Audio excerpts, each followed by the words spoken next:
Welcome back to the Ghost Bunny Podcast. I'm your host, Bridget Marcourt, with a brand new episode for you. Today, my guest is Reby Sky. Reby Sky is a native New Yorker. Reby took a deep interest in the arts from an early age. Clinically trained in ballet and theater, she began her career in dance, performing in off-Broadway venues and competing in dance competitions throughout the United States. Reby has been also featured in numerous instructional dance videos, including Belly Dance Your Way to Cardio and Belly Dance for Mothers and Daughters. Also formerly trained in classical piano under master pianist Rosario Garriga. Reby has performed in concert halls throughout the East Coast and attended the LaGuardia School of Music and Art and the Performing Arts, the FAME School, as a major in music. In addition to dance, theater, and music, Reby added professional football player to her repertoire in 2008. She signed with the LFL, the Lingerie Football League, playing as starting quarterback. Working as a successful model, Reby Hardy, under the name Reby Sky, has appeared in numerous national and international publications, including but not limited to Esquire, Stuff Magazine, Supermodels Unlimited, and Playboy. Also making the jump into live media, Reby has appeared in television shows such as Spike TV's Midnight Spike as the guest host and on TLC TV's Date Patrol as the dance instructor. She has been featured in dozens of print ads and in numerous television advertisements, as well as internationally aired music videos. In 2009, Reby was named Miss Howard TV of the Year by The Howard Stern Show. She is also known within the sports world as the New York Giants girl, with MTV chronicling her journey in an Emmy Award-winning series of their documented series True Life. Working in broadcast media, Reby performed an on-air talent for SiriusXM Radio on the pro wrestling show Busted Open. Previous radio experience includes work as a sports correspondent for Clear Channel radio station 98 Rock in Tampa, Florida. Reby was also the host of her own radio show, Digital Photography, on the radio on 10:10 a.m. Sports Radio CBS in 2008. In the world of professional wrestling, Reby is best known for her work on WWE and TNA Impact Wrestling, where she performed as a wrestler, videographer, and recurring character from 2014 to 2017. Sky previously worked as a backstage interviewer, color commentator, and professional wrestler for Lucha Libre USA Masked Warriors on MTV2. She is also an accomplished pianist and composer, writing and performing several original scores for various television programs, including WWE Raw and AEW Dynamite. Reby Hardy currently lives in Cameron, North Carolina with her husband, 3 beautiful boys, and a precious daughter, Gothic baby Evermore. Her popular web series, Life of a Gothic Baby, has transformed into a best-selling children's book of the same title. She is the owner-operator of her own photography business and currently dedicates herself to her new venture of designing original pinball machines, Hardy Pinball, in partnership with Game Room Pinball. Reby's newest passion of online content creation stems from a lifelong desire to tell creative and entertaining stories, and her dry comedic timing and vast experience across nearly all forms of entertainment and media, making for original content that stands out in a sea of modern-day influencers. And I can't wait to talk to Reby. Reby, thank you so much for doing the show today. Thank you for having me. This has been the coolest day, honestly. Oh, good. Well, and you'll tell us all about it because I know it's been exciting stuff going on for you. But before we get into what's been going on today, I want to talk about some of the things in your bio because it's so impressive. It's long and obnoxious and it's like very fluffed up, but there's some good things in there sometimes. Well, first of all, I think I need to take some of your instructional dance videos. Oh, God. Oh my God. It's very like 90s. That's fun though. Like traditional film camera. Like I look back and I'm like, oh my God, this looks like an SNL skit or something. But those were fun to do. Yeah, especially ballet dancing. I took a ballet dancing course in Morocco. Oh, nice. Which was so fun. That's cool. Yeah. It started off doing bar mitzvahs and weddings and stuff. Yeah. So that believe it or not, I'm like a little bit introverted, and that really had to like break me out of my shell. And I started that when I was like 16 years old. So immediately just had to go into like being a people person and breaking the ice. And, you know, because sometimes it's so crazy. They would hire belly dancers and like one partner would want a belly dancer, one partner wouldn't. And like, it'd be like an awkward thing, especially at a wedding. And I'm like, oh my God, I'm sorry. Like I'll leave. Like, but yeah. It's helped me out, break me out of my shell for sure. Definitely. I can see how and it's such a good workout. Yeah. I need to get back to it, actually. I haven't done it in a hot minute. Not since I actually got a belly to dance with. After kids, I have not done it, but yeah, I need to get back into it. And then you went to the FAME school? I did, yeah. I'm like, do people still know what FAME is? Did you know what that was? I know what it is. I say it all the time, and I'm literally waiting for anybody in the world to know what I'm talking about. Because like you have to be like a theater nerd, I feel like, or like, you know, a dance or just performing like arts junkie or something. yeah, you know, or a like, nostalgic movie lover. yeah, true. Yeah, but that was my like first like, all right, that's my little bit of clout. Went to the fame school, you know? Yeah, Like, no, it is. That's a big deal. yeah, I actually got into my sophomore year, and they only accept 3 sophomores every year. So I Whoa. was like, oh, okay, here's my little Yeah. flex there. Yeah, so no, I think that's amazing. And then you throw in professional football player, and I'm like, wait, what? I know. Listen, take that with a grain of salt. Like that was. I mean, I'm sure you were like lingerie football back in like the Y2K times was you just had to look cute, really. And oh my God, it's like so traumatic, but it's also funny because they would line up the girls' uniforms by order of size, and they had us all do like a bod pod where you like get in and they do the air displacement of how much fat to water ratio your body has. And we all got our uniforms based on like who was like smallest to largest body fat percentage. No way. And to this day, you know, especially now with like body positivity and all that, I look back and I'm like, how was that normal for us? Like, Right? That was like literally. the early 2000s, right? Yeah. So I'm like, okay, lingerie football. Like I always think of that about that. And then yeah, that was a time. Well, it was a little too aggressive for Holly and I because we were like, we'll be the cheerleaders. Yeah, no, I feel like, you know, girls went out there and they had something to prove, right? There was a lot of people that were just there like for the fun of it, but Yeah. like it got so much flack, and especially when like news media outlets started picking it up and they're like, lingerie fit, and they're like, you know, crapping on it. So a lot of girls like felt compelled to be like, oh no, we're gonna. So some girls would like try to hurt you, Yeah. you know, like try to overcompensate, like, no, Right. we're not just out here shaking ass, you know, even Yeah. though we kind of are, but yeah.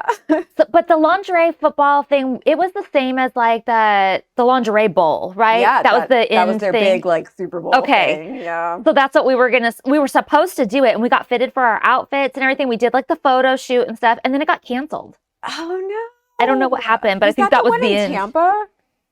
Because I that don't one, even think, know. got canceled. That's so funny. I I think think that it was going to be our first. Yeah.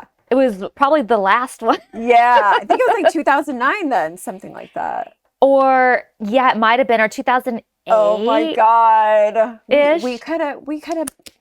You wouldn't bring it back? Let's go, girl. I'll be a cheerleader again. Okay, tell me about Playboy. Oh my God. So Playboy for me, like, I feel like I wouldn't have a career in anything if it wasn't for Playboy. Really? Honestly, I took the tiniest little feature that I had and I used the Playboy name and I milked that name. Yeah. The whole reason I got into wrestling was, oh yeah, former Playboy model, you know, like Yeah. everything was former Playboy model. And that opened so many doors for me. Because like your show was popping off and, you know, it was like such a huge thing. And I just kind of piggybacked off of that thing. So I have nothing but amazing things to say, but I'm like, I was like a Girls Of feature, you know, and then I was a cyber girl of the weekend of the month. And that's about as far as I got, but. Yeah. What year were you doing Playboy stuff? So my first was in July 2007, and I did like a Girls Of thing. And then a couple years later, I did Cyber Girl, and then of the week, then of the month. And then after that, they gave me, I don't know how, they gave me like a little celebrity pictorial. And I was like, wow, I made it. And Yeah. it's so funny because like growing up like in the Playboy system, and it's so crazy how there's like a Playboy cast system, as you know, and I always thought like, oh man, I can't wait to get married so I can do like the married like extra versions. Like That's funny. oh my Yeah. God, it never happened, but yeah, it's so funny. That was such a great crazy time for me, and I really took it and ran with it. See, I would, before I made it to like the mansion or like doing Playboy and stuff like that, I would look for things like that too. Like there was a thing called Tumbleweeds, and it was a Playboy thing, but it was like girls. Editions, Yeah, right? it was special editions, and they were like, it was called like the Tumbleweeds casting. It was like looking for girls from small towns, and I'm like, that's me. I'm from a small town. So like any little thing that you could like grasp onto that would like put you in there or get you seen and stuff. So I totally understand all of that. Oh yeah. And then another thing that caught my eye on here is that you did an episode or a season of MTV's True Life. And this totally, like, my head went, because when I was reading that, I was like, True Life. True Life. I was trying to cast for that about my life at the mansion before we had a reality show or anything like that. Did it happen? No. It never happened. Oh my God. But I was talking to the producers for the longest time about doing it. I can't believe that never happened. That seems like weird, should right? have been like number one on their agenda. Yeah. The True Life thing was, by the way, this is my other little flex, right? I got the Fame School, and then our season was the only season to win an Emmy. So technically I have an Emmy, which is so cool. So but maybe we should tell people True Life. It like found people that had like a unique thing that they were doing, and it followed their life. So and for like, you, documentary style, yeah. It was New York Giants, girl. What does that mean? What does that mean? God. More of me pulling things out of my ass is what it means. So I used to go to the games.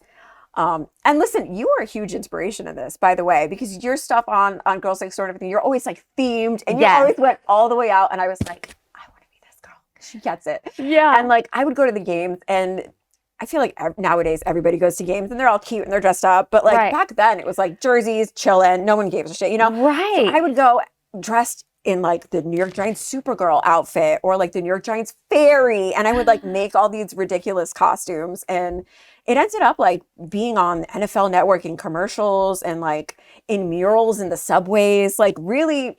That's incredible. Took on like a life of its own. So I like to say it was kind of like a character that evolved into like the unofficial New York Giants mascot, because it wasn't officially recognized by like the league, but it was used by the network, and it was like a kind of like a New York pop culture staple for a hot minute there, which is really crazy. So I think I found it on like Craigslist.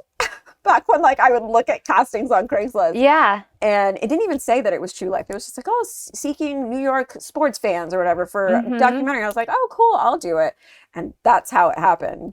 Yeah, I think they were like very much in disguise about like what they were filming until like you actually like were closer into getting I had no clue. And that was just a random lucky break, like looking through random things online for extra cash or whatever. And yeah, that worked out really well. I will say it was like a lot of stuff was obviously like exaggerated and maybe even fabricated a little bit. Like people are like, oh my God, because part of the episode I got sued by the NFL. And, you know, because I was selling like sexy pics on my website, you know, in the Giants jersey. And what happened was I got a cease and desist. So they weren't actually suing me. But, you know, they make the big dramatic music, and I'm going to the lawyer's office and I'm about to lose my house and, you know, all that crazy stuff. But it was It's cool. the entertainment world. Yeah. And, you know, it really like got me into like the ins and outs of reality TV and producing stuff, which I love. So it was great. I'm glad I did it, even though it was a little embarrassing now looking back at it, because it kind of looked a little clownish. They had me like moving across the country for some guy,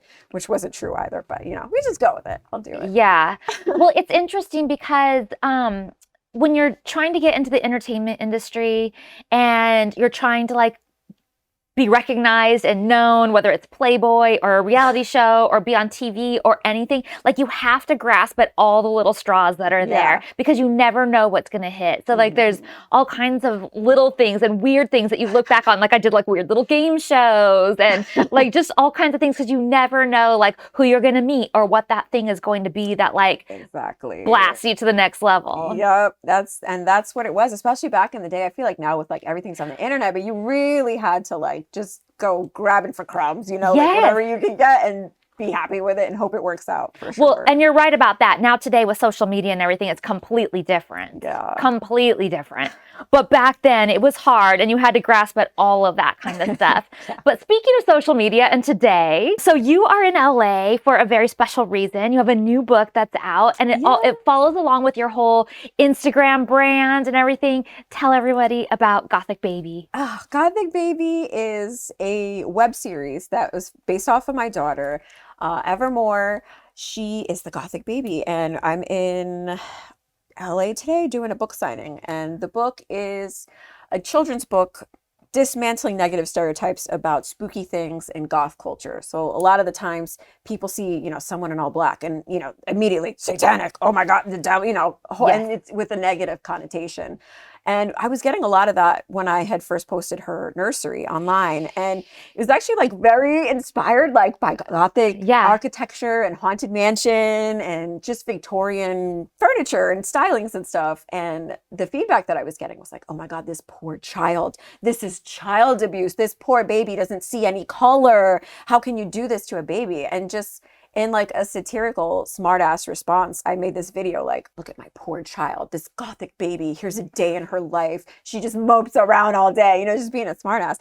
And it ended up popping off because there were a lot of other like alternative families who could relate. They're like, yeah, why are we getting this flack when it's about the aesthetic, it's about the music, the architecture, it's about the vibe, it's not about anything inherently evil or, dark, even though the palette might be dark. But so that also got picked up by a lot of news outlets, particularly there's like the equivalent of The View in the UK, and it's called Loose Women, and they did a whole feature on it. And boy, did that get them backlash. They ended up getting like FCC equivalent complaints there of so many people writing in, like having our back, like, how dare you talk about this family like that? Because they were calling us like, oh, that's horrible and that's not good for a child. And wow. Yeah. So it's taken on a life of its own. So the book really is about just not judging a book by its cover and not throwing negative stereotypes on things that are maybe a little darker, a little alternative. We all have our spooky side. We're huge Halloween people. I know you're a huge Halloween person. Not at all. Literally goals. So yeah, that's it. It all stemmed from that, just trying to be a smartass to a troll. Yeah.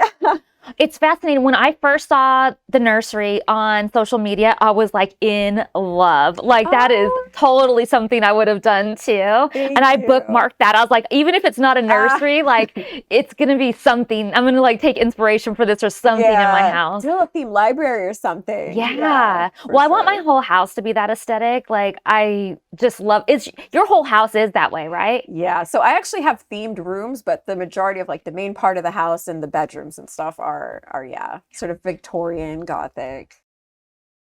I am still thinking about my dinner last night. It was so good. It was one of my recipes from HelloFresh, and honestly, all 3 of these recipes they sent me this week were incredible. Last night, it was spicy maple chicken with roasted sweet potatoes and roasted green beans, and it was so delicious. I can't even tell you. Like, my mouth is watering thinking about it now. It was so delicious. And I also had earlier this week sweet bourbon cheddar burgers with potato wedges and a garlic aioli, and mushu pork bowls with like a buttery rice and scallions. Oh, all 3 of them were incredible. So what is HelloFresh? With HelloFresh, you get farm fresh, pre-portioned ingredients and seasonal recipes delivered right to your doorstep. Skip trips to the grocery store and count on HelloFresh to make home cooking easy, fun, and affordable. That's why it's America's #1 meal kit. The holiday season is just around the corner, or some would say it's already here, and I'm fine with that too. And one of the things I love about HelloFresh is, as you may have noticed from these last menu items that they sent me, they're kind of themed around the season. Like the spicy maple chicken and sweet bourbon cheddar burgers. They're like, give you like that sense of comfy home meals. Plus, this time of year, we are all looking for ways to spend and stress less, and HelloFresh makes mealtime nearly hassle-free with delicious, home-delivered, chef-crafted recipes that come together quick and are less expensive than takeout. So whether you're craving hearty comfort food, trying to please picky eaters, or looking for a calorie-smart meal plan, HelloFresh has all those options and more available on a rotating menu of 50 recipes to choose from every week. You can step out of your recipe rut, which I get in a lot, and you can make fun, flavorful meals without needing to hunt for specialty ingredients. And with HelloFresh's pre-proportioned ingredients, that means less food waste. Easily customized recipes so each meal is just the way you like it. There are always options available to trade or upgrade proteins or swap out side dishes. In fact, with the spicy maple chicken, it was supposed to be with mashed sweet potatoes, and instead I just did them roasted with like the honey and chili flake glaze. It was delicious. delicious and just the way I like it. In addition, you can check out the HelloFresh Market for over 100 add-on items like desserts, quick breakfast snacks, and a lot more. This month, they even have Thanksgiving items to help wow a crowd with minimal effort on your part. And you don't even have to tell anyone. Get 10 free meals at HelloFresh.com/free Ghost Bunny. Applied across 7 boxes. New subscribers only. Varies by plan. That's 10 free HelloFresh meals. Just go to HelloFresh.com/free Ghost Bunny. HelloFresh, America's #1 meal kit. When did you know that you loved everything spooky? Because for me, like, I feel like when people ask me that, there is no like certain date. I feel like I was born this way. I think that's what it is. Honestly, you either have it or you don't. But I feel like for me, like a big catalyst was like I grew up sort of like my house right now almost looks like my apartment growing up in New York because my dad was a superintendent of our building, and when people would like die or move out and leave their stuff, he'd get the hodgepodge of stuff, and a lot of it was antique. So we ended up like with this weird curation of like antiques and old things in our house and candelabras. So I just sort of like from that, in watching movies like Pride and Prejudice or like period films, I'm like, oh, okay, well this goes with this, and this is Gothic, and just sort of like fell into that aesthetic. And even as a kid, and it's not so prevalent now in movies, but I feel like 90s Disney movies, like princess movies, it was all like old Hollywood Regency in the backgrounds, and like, you know, Cinderella with the high ceilings and the ornate moldings and stuff. Love. To me, that is like princess, like that is royalty. And when I had my girl, I have 3 boys, and then I finally had a girl, and I had this choice, like, do I go like crazy Barbie pink, pink, pink, which was on the table, or do I like do like a princess room, but not like a plastic, you know, like toy princess, you know, like actual like mansion princess. And they really came from that. And I do what I can with my, you know, or my little house, but I'm trying to go for that style, like make it opulent and, you know, like royal princess style. And I love it. When you were talking about how your dad was a superintendent and he would like have all of these things from people's homes that maybe died or moved out or whatever, did you ever feel any energy with it back then? My mom would swear that she did. She was very, very woo-woo about stuff, maybe like a little too paranoid about stuff sometimes. But also the apartment that I grew up in, which is the same apartment that was, you know, this weird curation of antiques, the people that lived in there before, my grandmother would always say that there were voodoo practitioners who lived in the house. And she said she always felt something in that house. And my grandmother, I don't want to say witchcraft, but it's kind of like the Latino equivalent, like brujeria. So very much like with, you know, the oils and the old wives' tales and stuff like that, back from the island in Puerto Rican. So a lot of Caribbean influence. She would see things all the time, but I had one experience in this house, and I was laying in the bed, and, you know, I mean, this is in New York, Queens, New York. So there's no like earthquakes or anything like there would be here. And the bed started shaking, and I'm like, and I've never had anything before. Yeah. And never anything after. But the bed randomly, and I'm like, I know this happened. I know this happened. I felt this. And I never really believed in anything until that day. I was like, maybe there's something to this. Like maybe some sort of energy is coming through and like clashing with my energy, because I was going through a lot of stuff at that time. So I'm like, this is insane. And that was my first experience with something. How old like were you that. then? Gosh, I was like 20 at that point. Yeah. Okay. I don't know what it was. When was your very first paranormal experience? Besides, I mean, okay, but that one you weren't sure. But when would you say was your first, like, you were like, I'm sure this is something that is paranormal? I don't know that I have like a cool story, but I do have this random thing. And it sounds crazy because when I meet people and I think they might be receptive to it, or maybe they've had similar experience, I ask them, and no one says that they have, but I feel like it might be a common experience. Like when I get to certain places, and there's been 3 places where it's happened that are like, maybe I don't even know that they have history of paranormal activity or anything, but I get this weird like throat coughing thing. Have you ever heard of that? Well, it kind of goes with what I get. I get like a chest pressure, and sometimes that, like, if it feels like it's like choking you out a little bit, sometimes it can lead to a coughing thing. Like an itch, but it's like I literally have it's not like I have something in my throat or I'm sick or whatever. It's like a very particular like tickly cough thing. And it happened 3 times. It happened so random at the Titanic Museum in a specific room where it happened to be artifacts. And I was like, that's weird. It happened at the Salem Art Gallery in Salem, Mass. And afterwards, we found out that it used to be a funeral parlor. And I was like, Mm. interesting. And then also something happened today at the signing. Yeah, that so we you're did. saying, so you're doing the signing and you're over at the Vogel Victorian today. Yes. Tell me what happened at her house, because the listeners know about Diana's house. She had told me a little bit. She says she has 4 spirits and it's, this old Victorian house and all this activity there. And she does like the ghost tours and stuff. I'm like, oh my God, no way. That's that's crazy. But I believe, just because I haven't experienced it, I wholeheartedly believe it, especially if your whole, you're living with it. I'm not going Yeah. to doubt anybody. But we were in the room. We had just finished the signing. It went 3.5 hours. Line around the block for Gothic Baby. So grateful. Thank you so much. California's freaking amazing. But I'm like sitting there like disassociating in the room, just like decompressing. And my daughter's there, Gothic Baby. And she's actually really intuitive. I feel like when we go to places, like every time we've ever had a reading together or anything, everyone always says, oh my God, like I think she has a gift, I'm like, oh, okay. Yeah, of course, I'm her mom. Of course I think so.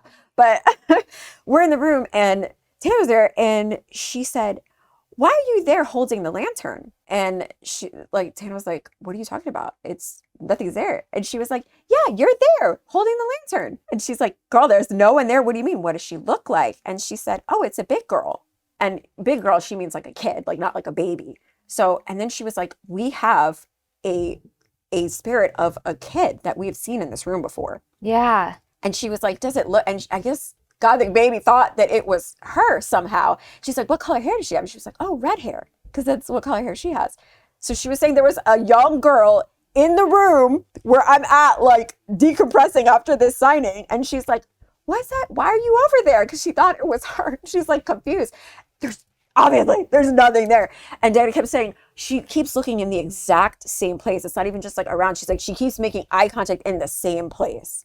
Interesting. And I was just like, oh my goodness. And I didn't know, all she had told me was that she does ghost tours and there's 4 different ghosts or whatever. And she hadn't, and the baby hadn't heard any of that. Yeah. And so just the fact that, the baby was just like so focused on that. And what's that girl doing there? What are you, because she thought it was her. What are you doing there? So now we have one of the tea parties tonight. Yeah. And I am like on edge, honestly. Oh, no. I am like literally Embrace it. literally shaking. Maybe you'll see freaking something or out. experiencing, because at the tea parties, they do a little investigation.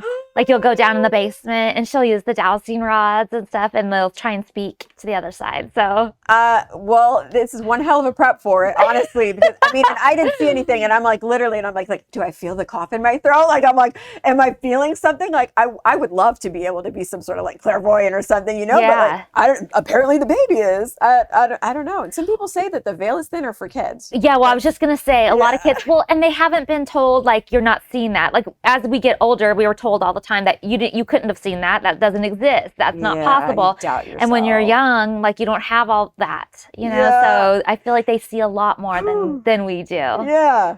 I'm like, I'm out of breath now, actually, thinking about it. And so I don't know, I think that's exciting. Yeah, I'm excited. I'm excited. If you're excited, I'm excited. Well, I was curious. So you had 3 boys first before you had your daughter. Were you doing the Gothic aesthetic back then too, or did this happen with your daughter? So actually, the first iteration of the Gothic Baby Nursery happened while I still had my 3rd boy, because they're only 18 months apart. Okay. So he was the first baby to sleep there and everything, but the rest of the house was in the goth aesthetic. Just not the nursery. The nursery was very bland. I kind of did what I felt like I had to do as a mom. I got like the boring glider chair and everything was stark white, because that's sort of part of the book too. It's like that wasn't my aesthetic at all. That wasn't the aesthetic of the rest of the house, but you kind of get like pigeonholed into thinking like, oh, this is what motherhood is. So this is what I have to do. Yeah. And that's part of like why I love the reach of my content, because people come up to me, like moms at the signings all the time, like, oh, you inspired me to just like do whatever I want. Like I don't have to look like, Bed Bath and Beyond or whatever. I don't have to look like Babies R Us. I can just do my own thing, which is great. I love hearing that. And that's something I wish I'd have learned sooner, honestly. Yeah. No, I love it too. But what happens if your daughter says, I want pink? Listen, I get this all the time. People say, oh, her rebel phase is going to be Barbie. Like, I'll do whatever. My kids have changed the themes of their rooms. It was like Super Mario, it was airplanes, it's Minecraft now. And when I do a retheme, I go all out. You know, I'm Yeah. doing all the walls, I'm doing new molding, I'm doing, you know, the Yeah. decals and all the stuff. It will break my heart, I have to admit, especially now with like this cult following that she's done with the nursery and everything. But if she wanted to do that, I would do it. I'd have to do it. Yeah. How old is she now? She's 3. Okay. Yeah, so she's on a Wednesday right now because we got a really cool opportunity to go on the set of Wednesday recently. We went to Ireland and that was so cool. So she's always kind of loved the Addams Family, but now she's like particular Wednesday. So I just redid her whole room as Wednesday. So wait, you guys got invited to the set in Ireland? girl, yeah, that's literally, amazing. Yeah, and I know it wasn't because of me. It was, you know, all Gothic baby. I'm like, oh my God, this is literally like the trip of a lifetime. And like Netflix covered it all. And like they flew us all business class and we were on the set and we like met I mean, it was insane. It was like really like dream come true because I'm a lifelong Addams Family fan. Same. And like back before, I feel like now spooky stuff is like almost mainstream, especially with the advent of like, you know, when Wednesday first aired a year ago, a couple years ago, it like became cool. Yeah. But like back in the day, like when I was younger, you know, you've been into spooky stuff your whole life, like it wasn't always cool. It was kind of like weird or like. I was the weird kid for sure. You know, it wasn't like accepted. So it's cool to see that's what it is now, but it definitely wasn't always. So just to kind of have that full circle moment of, you know, getting bullied in school and telling people that I should off myself because of how I look to like being invited to like the franchise of my lifetime was so special. That's very cool. Yeah, really cool. I don't even know. I wasn't even looking at these notes. Oh, you were a wrestling personality. Was it goth at all? No, I wish it was. I wish it was. No, it was very like playing into the whole Playboy girl thing. Honestly, it was very cheeky, it was very booty shaky. It was very I was a heel, I was a bad girl. So kind of like being a hot girl bully sort of was the thing. And back then I was like 90 pounds, so I couldn't do any of the big tough girl moves. So I kind of just had to be like a little bratty little bitch. That's fun though. Yeah. That's totally fun. Is your house haunted now? It's not. Unfortunately, it's pretty empty. Yeah, aside from the 6 people that live there. But the house was built by my husband, and you can tell that it was built by my husband. It's very bachelor coded. It's taken 15 years, little by little, to get it to where it's at, and it's still a work in progress. But yeah, no, it was just kind of a new McMansion kind of build. So nothing there yet, but I guess give it time. Okay, because it's North Carolina, right? Yeah, well, a lot of North Carolina, they say, is built on like old burial grounds that are not supposed to be. Yeah, so many places in North Carolina seem to have history, and there's a lot of historical stuff there. So I thought maybe it was. I've never had any experiences there. Yeah, but we are in the middle of a forest. It's 100 acres that our house is on. And, you know, I feel like any woods are spooky, really. So, like, especially coming from the city, I moved to the middle of the forest, and I'm like, ooh, there's something in here in this forest for sure. Not in the house, though. Yeah. How do you keep like the aesthetic? Like I feel like when you want to do the like kind of goth aesthetic in a home, it's really hard walking that line of making it not Halloween house, but like still beautiful, still gorgeous. How do you find that balance? I think really my reference point is always like period films or like French chateaus or something. Like actual old antique estates and stuff like that. And I think like, would they have like a steaming skull incense? Probably not. So maybe save that for October kind of thing, you know? Right. And there's obviously like different styles of goth. There's like, you know, the black and white goth that's more modern and stuff. But I like to stick to the classical, like Gothic architecture, goth, Victorian style. Definitely. I love it. I just love when I see all the videos from your house and stuff like that. I swear I probably have a ton of them bookmarked because I'm like, oh, I want that. I want that. I want that. I'm so glad. Yes. Okay, let's talk more about your paranormal experiences because I know that you popped a couple of those out. Let's talk about the Titanic exhibit. What happened there? So it's the exhibit in Tennessee, and you kind of walk through all these different rooms. Some of the rooms have like actual artifacts.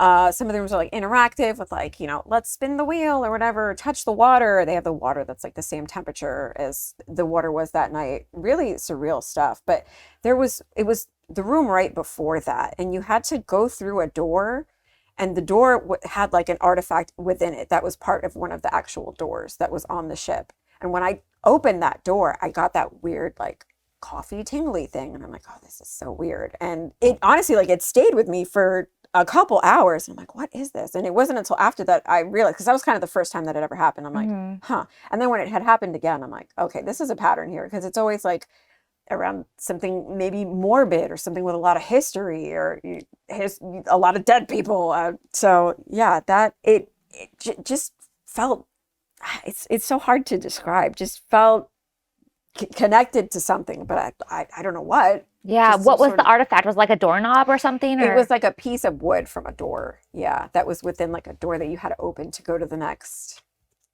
room. that's interesting. Did you hear about this Titanic exhibit that's haunted, or they were having people were sending it to me because they were experiencing things. The curators that run it I wonder were if it's the same place. experiencing stuff. What the hell? I Yeah. wonder if it is. Well, I think the one in Tennessee is the biggest one. Either that one or the one in Vegas. I Maybe. almost went to the one in Vegas yesterday. Oh my God. Oh, that's I want to cool. go to I it wanna so bad, and go. every time, like, I'm either hungover or Ah. too tired. Yeah, I'll tell you. Oh man. But yeah, it looks cool. There used to be the exhibits a long time ago in LA too, and we went to a couple of them, like way back in Girls Next Door days. Like Holly and I went to a couple of them with Mary and stuff. Oh wow. It was amazing. Like I thought those were so neat. Oh my gosh. Yeah. The Salem Art Gallery. Tell me what happened there. So the Salem Art Gallery, I had actually gone on a limb. I wanted to offer my book because kind of referencing back to that TV show that was dogging on my family. They had called the book Satanic, and in the Salem Art Gallery is actually the Satanic Temple. So they have a library full of it's like Satanic Panic library. So literature and like artifacts of the 80s, the 90s, even some more modern examples with like the little Nas X sneakers that had the blood in them, and everyone's in a tizzy about it. So I thought, this book might be great for your library. Let me see if you guys would be interested. I'll donate the book. And I was there talking about the book, and I got that weird tingle. And I was with a friend who's actually a mortician, and she was super interested in it after they said it. But they were like, "Oh yeah, this place used to be a funeral home, funeral parlor." And I was like, "Oh," and then she was like, "Oh, that makes sense." And I got that before they had even told me I was getting that weird. And I'm like, "Oh, maybe it's because I'm nervous and I'm trying to, sell this book idea to them, but that it had happened there." And I'm like, oh, wow. And I've actually since stayed there as a guest in the house, which is so cool. Nothing happened while I had stayed there except like a door closing. I don't know if it was like a coincidence or maybe it's an old drafty house. It is an old building. But yeah, that was the experience there. And my friend said that she's pretty perceptive to stuff too. And she said that she had felt something too. I'm like, okay, maybe something to it here. Yeah. Yeah, and it didn't feel like I'm sure everyone's mind is immediately going to go to like, oh, it's evil because of the stereotypes and stuff of where we were, but it really wasn't. It was just a random tickly feeling. And I guess if there's some building that I don't frequent funeral parlors, but I would imagine if there's a lot of bodies in and out and transitions and stuff between one world to the next. I mean, it makes sense. I feel like I've been in my share of funeral parlors. My brother is a mortician, Oh my and God. so I've gone to visit him at various work locations. But not only that, there's a lot that we investigate when we got on, a paranormal Oh my investigation. God, that's wild. So like old funeral parlors or active ones that, they have stuff going on. So it's a thing. It is a thing, Oh yeah. my God. And it's weird to me because I don't know why the energy would want to stay there, but maybe it's just visiting there. I don't know. Yeah. I don't know. So sometimes I think like, oh, people make jokes like, what do you want your ghost outfit to be? Where do you want your where are you going to be? Where are you going to haunt when you die? And I'm like, I don't know. What would make sense? Like, and it doesn't make sense for a funeral home, but if not that, then where? I don't know. I feel like immediately after and when you're brought there, I could see the soul kind of following there. And my brother told me an interesting story one time that when he's preparing the bodies, that sometimes he is talking to them and telling them like what he's doing and what's going to happen and stuff like that, even if it's just in his head. Oh. And but he says he doesn't even realize he's doing that sometimes, but he's doing that for a reason. And he feels like he's kind of explaining it to them as they're going on, as if there is something there that's listening. Somebody's listening then. Wow. And he also has had stories about like being in a, like, he does what's called trade embalming. So it means that like the funeral home that has the body doesn't have time to do it or doesn't have like their embalmer around or whatever. So after hours, he'll go there and do it for them. And so he's oftentimes in a funeral home by himself in the middle of the night doing these things. And he said that he knew he was going to be alone because they'd given him the keys and the alarm code and stuff to go in. And he was embalming a body and he heard like footsteps upstairs. And he was like, that's weird. They said nobody was going to be up there. And then like he heard like a door close and he was like, what's happening right now? So he went in and like had to walk through part of the building and he was like yelling out, hello. And didn't hear anybody and started to walk out. And he said he swears he heard not dip immediately, bro. He heard footsteps running after him as he was leaving. He's like, I couldn't get out of there fast enough. Oh, okay. He did. Yeah. Okay. If you were there, would you?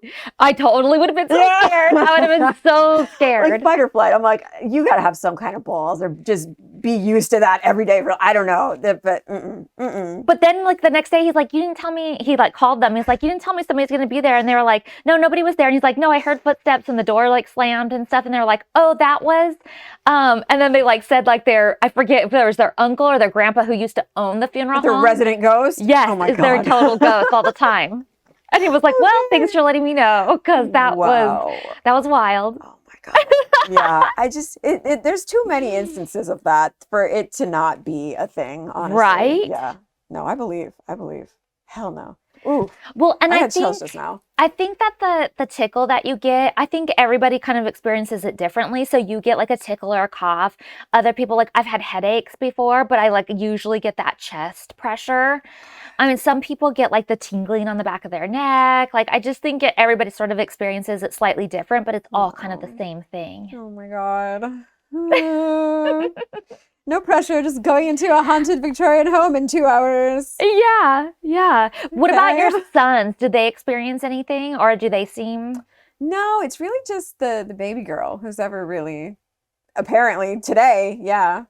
Or we do like, have you ever done an aura reading for like aura photography? I haven't done it, but I know about it. Yeah, those are really cool. And sometimes within those, they can not only see your aura, but if they see another color, it's like a spirit that's with you. And depending on the color, it's like from what side of your family or what part they're guiding you through in your life. And I always thought that was really interesting. That is interesting. You should do that. I should. Cool. I got to find somebody that does that. Yeah, they have them in Salem. Oh, okay. Yeah, that makes sense. Yeah.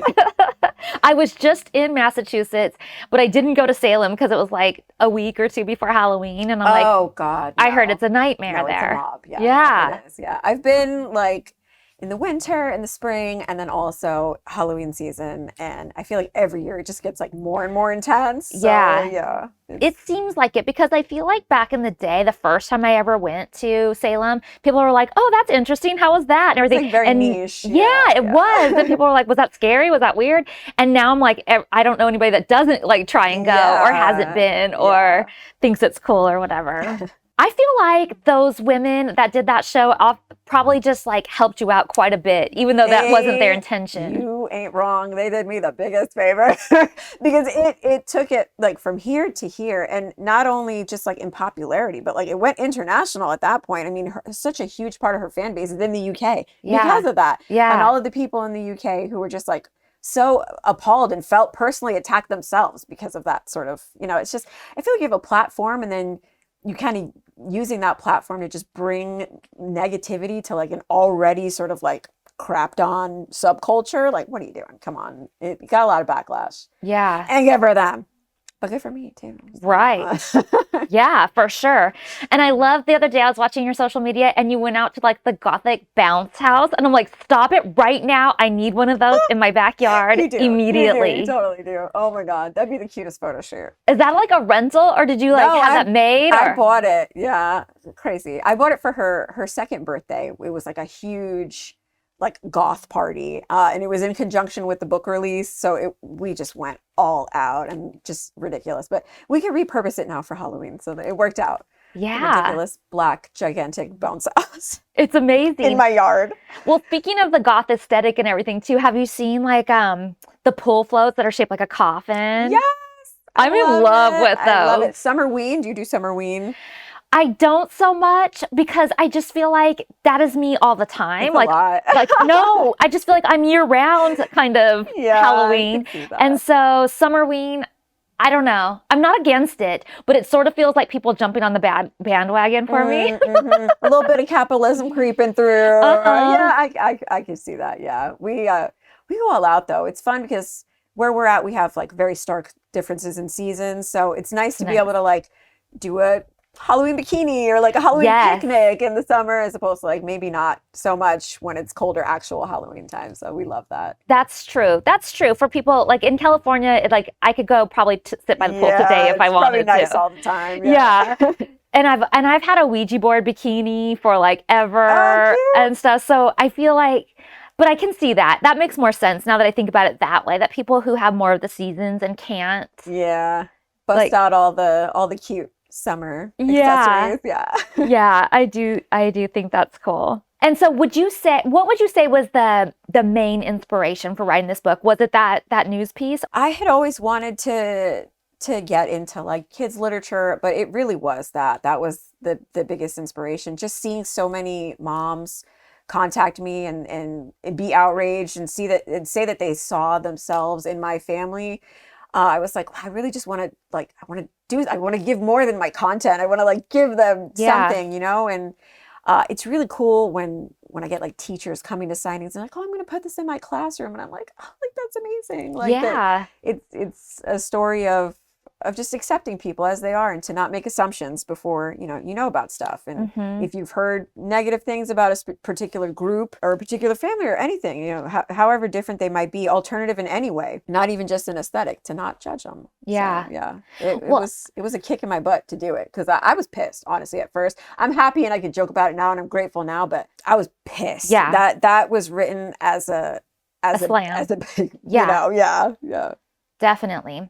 Well, even with paranormal, like I just saw a message this morning or something that said, well, the reason you experience that stuff is because you guys are like, I forget exactly how it was worded, but you're not close enough to God and you're, allowing the evil spirits too close to you and things like that. And I was like, wait, this has nothing to do with that. It's not evil. It's not. It sounds ignorant. And also I feel like the spookiest of spooky things have happened like within Catholicism and like within these like old haunted churches and stuff. Like who has more creepy stories probably than like the people there? Like, right. You know, the Vatican's sitting on some stuff. Like, totally. You know they got the best stories, man. Get the Pope in here. I know. I wonder if he'd sit down for an interview with me.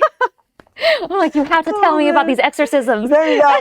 Exactly. Like what's more like Gothic or spooky than that? So it's always funny when I hear people like come at it from a religious angle, because like a lot of the decor in my house is actually like from Rome when I visited, or, you know, crosses and stuff and imagery. I used to be an altar server, you know, growing up. I was the first female altar server in my diocese. Okay. Another flex. Woo. Obscure flex.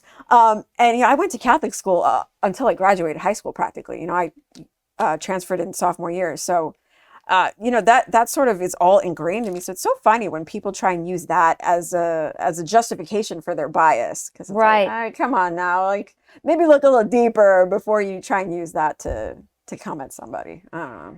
Yeah, it's definitely interesting, especially since the Catholic Church are the only people that can like okay exorcism. Yeah. I'm like, wait, they're the ones that okay them, and they're the ones that like. Bro, yeah, exactly. And I've talked about this before, but like some of my relatives who are the most religious are the ones who are so against it, saying that ghosts don't exist. And I'm like, but wait, how is that possible? I don't know about that one. Yeah, so it's kind of crazy. Okay, so tell me about the scariest place you've ever been. I'm surprised you aren't on like a tour of all like spooky places. I know. I want to be. It's funny. I get that a lot where people are like, oh, like, I'm surprised you don't like do a ghost show, or like you're not like what's your favorite horror movie? I'm a huge pussy when it comes to stuff like that. Like, that's so funny. I can't watch horror movies. I can't do like jump scares. Like I need my media to be like Glee. Tap dancing, rainbows. I need Broadway. That's so funny. See, nobody would think that. I know, and it's so funny. But I'm like, I feel like real life is kind of like macabre enough that when I like consume media or like go to places, I really want it to be like happy rainbows. I don't want any real life drama or like dark themes and stuff that I watch, because I don't know. It's like kind of like an escape. I just watched Beetlejuice. It's so funny. Nobody believes me because they're like, what? That character is literally you. I just watched the first Beetlejuice for the first time. The first one. Yeah. I was like, oh, surely she means the second one. No, like like 6 months ago, and I'm reading. I'm like, oh, now I see what everybody's talking about, because it's like, oh, a girl and she's a photographer and she's goth, and it's like, oh my god, yeah, I get it. But yeah, I don't really go to spooky places. I don't really do spooky things. I will say we did this really weird Z-list movie, and it was called Pro Wrestlers versus Zombies. Oh my gosh. So just imagine the campiest of camp. Yeah, but you have to do that. Yeah, so we did that, but it was filmed in like an old abandoned prison. And that was probably the freakiest place we've ever been, because there's no electricity, like there's no heat, like everything's very weird. Like it's all like, studio lights that have been brought in with generators and stuff, but just weird feelings in that. And that was like in the middle of the deep South, like West Virginia. And I'm like, oh, okay. That's my next question. Where was it? Because I bet it's something's off. And you know what? It wasn't a weird feeling like I felt other times. It was like something bad is here. It wasn't like, oh, whatever. Right? It was like bad feeling. I don't know. That's probably like the freakiest place I've ever been. That's interesting. Yeah. Now I'm curious what prison it was, because I feel like that's probably on the paranormal roster, like places that people go. Maybe, yeah. I mean, 'cause they could rent it out, so it makes sense. I don't remember the name of it, but I can't imagine there's that many creepy old abandoned prisons in West Virginia. Who knows? I could be wrong. Well, there's a famous like asylum there, Trans-Allegheny Lunatic Asylum. Wasn't that though? Was it? Maybe that was it. Maybe no, because it had cells. Does the asylum have cells? I don't know. Were you there? I haven't been there yet. Girl, don't go. Don't go. No, Trans-Allegheny is high on my list. But it might, I mean, it shouldn't have cells. It should have like patient rooms. Unless it's like they built it out for that. Now I want to look it up. Damn. I know. Maybe it was. Oy. Mm-mm. But if it is, it's very, very haunted. Oh, great. Well, I'm glad you're telling me this now, and I didn't know this 10 years ago. Thank you. Yeah. Well, so you don't do paranormal investigating. Well, I'm about to tonight for the first time. This will be my first foray into like actually like there, like hands on deck, seeing it in person. Like I've seen a few of the shows stuff. Even that gives me anxiety. You brave girl. It couldn't be me. Yeah, you really have to have a heart of steel there, because I can't. Maybe I'm just too anxious. I don't know. Maybe I need like a Broadway show about paranormal activity, and I can do that. You can sing and dance to it. There you go. We'll tap through it. Yeah. Well, I think that you're getting a very good first time, because whatever is at Diana's house, her forest spirits, that everything is like positive. It's not like negative energy. Okay. And it is active though. Like you're going to see those dowsing rods move tonight for sure. But it's not like a full-blown investigation either. Like you guys will be down in the basement and you'll be asking questions and doing that kind of stuff. And she'll give you a tour, and you'll probably make some magic candles maybe, or do things like that. But good. But it won't be like turn off all the lights, or at least not when I was there. Okay. It wasn't like turn off all the, well, in the basement she does turn off the lights, but it's not like turn off all the lights in the house. and all the equipment out. I don't know if this is helping. I might have to revert back to Catholicism tonight. How does your husband feel about all of this? He is very like above it all, doesn't believe in anything at all. He doesn't believe in ghosts at all. Mr. Skeptic. Okay. Yeah. He doesn't like clown on it, but he's very like, kind of like macho man. Nothing impresses him. He doesn't believe anything. Super skeptic. So okay. I don't know. Is he going to be there tonight too? No, just me and the baby who sees apparitions apparently. Yeah.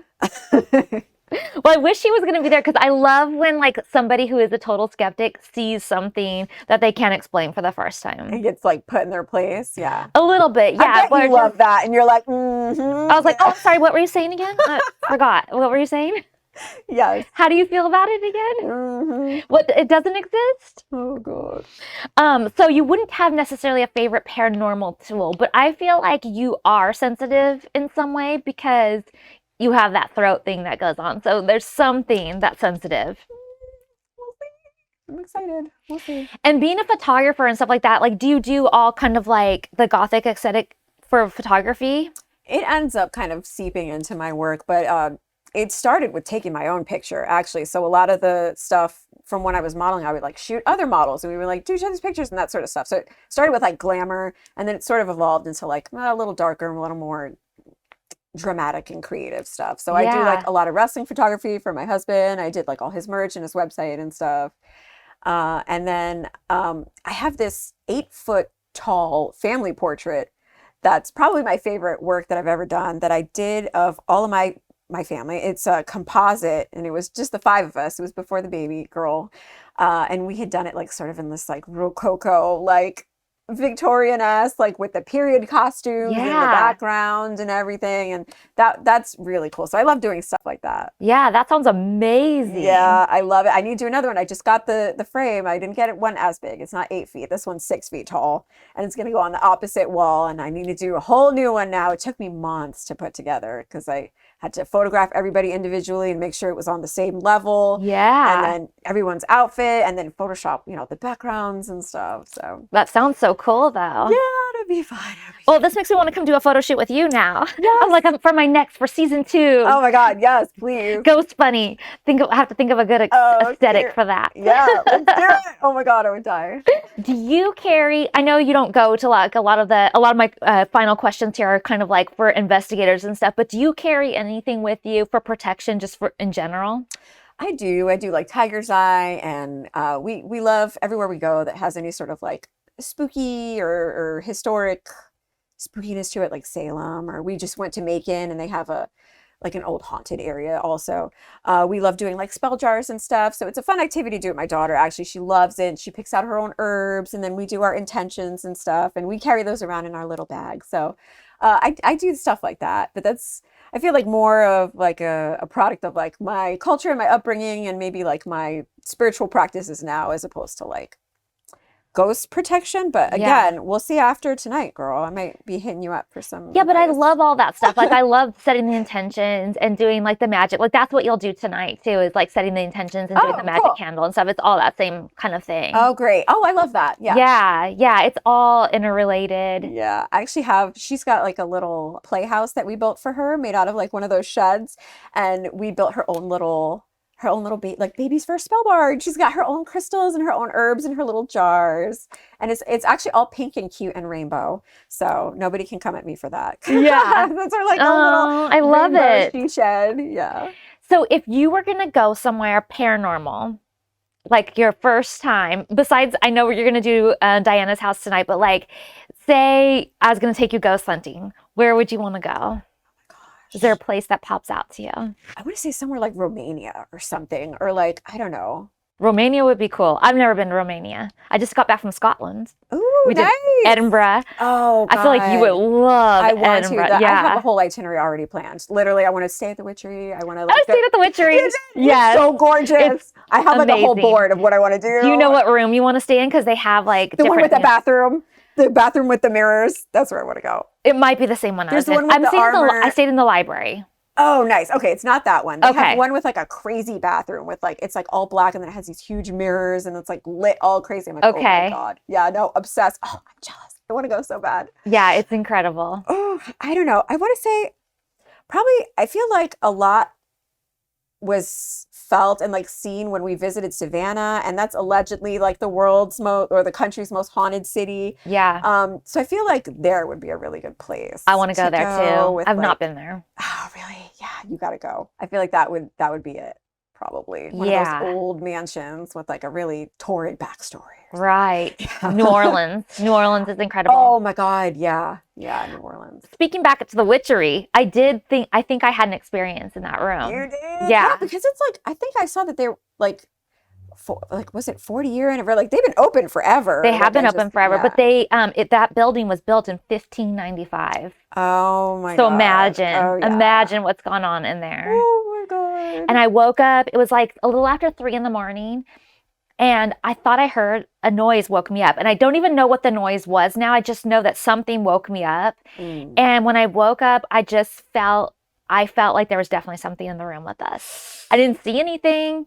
I didn't hear anything other than whatever woke me up.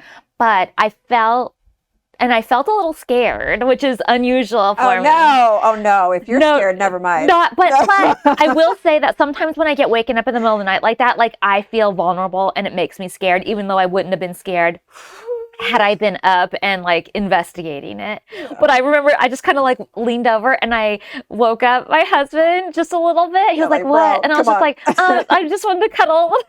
Oh my God. Wow. And then I went back to sleep and that was it. So there was nothing, like I didn't see anybody, but there's a book and there's probably going to be one in your room too, where everybody can like write how their experience was or whatever. And there are ghost stories in there for Oh my sure. God, that's so cool. I'm gonna have to go. I think I was originally planning, maybe I'll go in December, but it looks like maybe January. So soon. It's amazing. Oh It my really is. God. And it's going to be freezing when you're there. I know, but it's the cheapest time to go. December, January. Yeah. But the good thing is that you're going to be right there, right on the Royal Mile, like right at the base of the castle, like walking distance Nice. to so much. It looks so And cool. I highly recommend doing like a tour to the Highlands and stuff because Nice. that was incredible. Ah, gotta go. Gotta do it. Yeah, it was so This much is a sign. fun. I have to go now for sure. Yeah. I That's feel right. like you would be good at the like Winchester House and doing stuff with I them. want to. They invited me. It's like one of my regrets, honestly. They invited me last year when the Gothic baby stuff was really hot. They're like, oh, we want to like open the house and you can stay here and you can do a tour. And my manager got to the email first and they were like, oh, well, you pay for like flight and blah. And, they like try and pat it up. And I'm like, oh, because if I had seen it first, I'd have been like, I'll be there next week, Yeah. And they never responded back. They were probably like, this bitch, we're not flying you out. But I wanted to do it so bad. Maybe I'll contact them again and be like, Yeah. hi, can I please come again? Like, can you invite me again? I really want to. The 'Cause that's Winchester like, House is incredible. that's going to be me, honestly, in a few years. Give me a little bit more money and let me lose my mind a little bit more. And I'm going to start building random things that don't make, random stuff. And I love like secret entrances and hidden rooms and stuff. I've got a few of those in my house. That's like literally my dream. Could not think of a better love place. that stuff too. Like So I've cool. always wanted like a secret passage. Oh, I'd need a secret passage so Yeah, bad. We've got the house that my husband had built, but we built an addition when I got pregnant for the first time. So we built like the nursery and then we built a playroom. And then under that, we have like our theater because the 2 rooms needed like a long thing underneath. But I've got like a secret automatic like revolving bookcase door with a hidden button underneath the mantle. And then you go into the playroom and then there's a hidden trap door.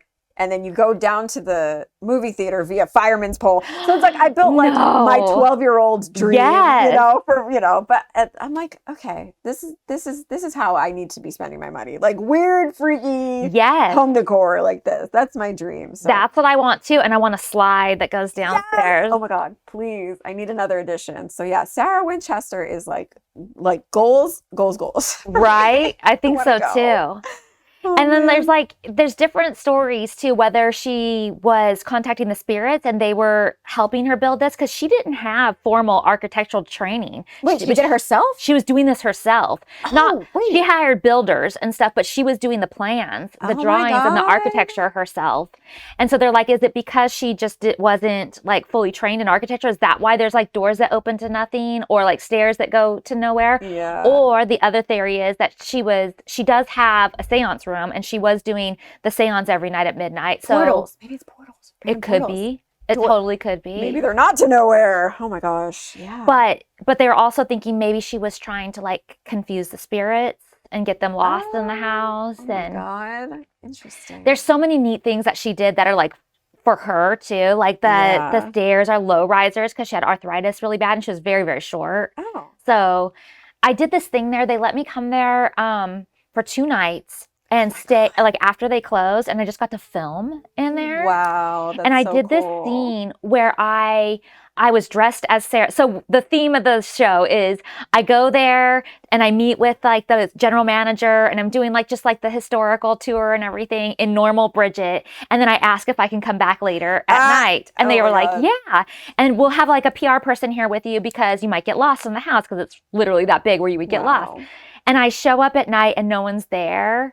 And this is what we filmed. It's not in real life. Oh, I was like, girl, you went in? And I go in the front door and it's open. And the second I walk through, I turn into Sarah Winchester. Oh, and I'm like that's in her cool. clothes. Oh my God, I gotta and, look for that. That's so cute. Oh my God. and then, but one of the scenes that I was shooting, I'm dressed as her. I have like Victorian mourning stuff on, the veil on, and I'm holding like a candelabra. And I'm down at the end of a hall, way at the end of the hall, down by her coach. because they have our coach parked in there. Oh, And the film wow. crew is like, wait, like I can see them still, but we're pretty far away from each other. And I'm waiting for them to call action for me to start walking down the hall. I swear I felt something like right beside me in there. And I was just like, call action, Oh my call God. action, call action. Is that you? Is that you? Yeah. What are you doing here again? It totally Oh my felt like God. something was there. That is so cool. And then also we had some weird stuff in the basement too. Like we were doing this thing where they have everybody hold just one of those dum-dum lollipops. You know, those little lollipops, Yeah. they give everybody one and you put it in the palm of your hand and you go like this and you ask it to move the lollipop stick. So it's like just sticking up, but it will go. Like a little divination. Yeah, it'll like move for some people. Oh my God. And for one woman, it was going like this. Stop. I'm like, there's no way. Like, I mean, you No. could, if you were doing that in your hand yourself, No. like, Oh my God. you would see that they were doing it. I have to go. That's amazing. Oh my God. I love the Winchester. You might be like ripping the Band-Aid off. Like this is going to be my new obsession. Going to all these places. Well, I took a friend actually to Haunted Orange County's the Kellogg House, and she had never been on an investigation before in her life, and she's always been very scared of all of that stuff. And she was like, you know, if you ever do an investigation, I might want to come with you. And I was like, wait, who are you and who stole my friend? And so I told her I'm going, and she's like, I want to go. And so she came with me to the Kellogg, and she saw things that she was scared and she wanted to leave early, but the next day she called me and she was like, I can't explain what I saw last night.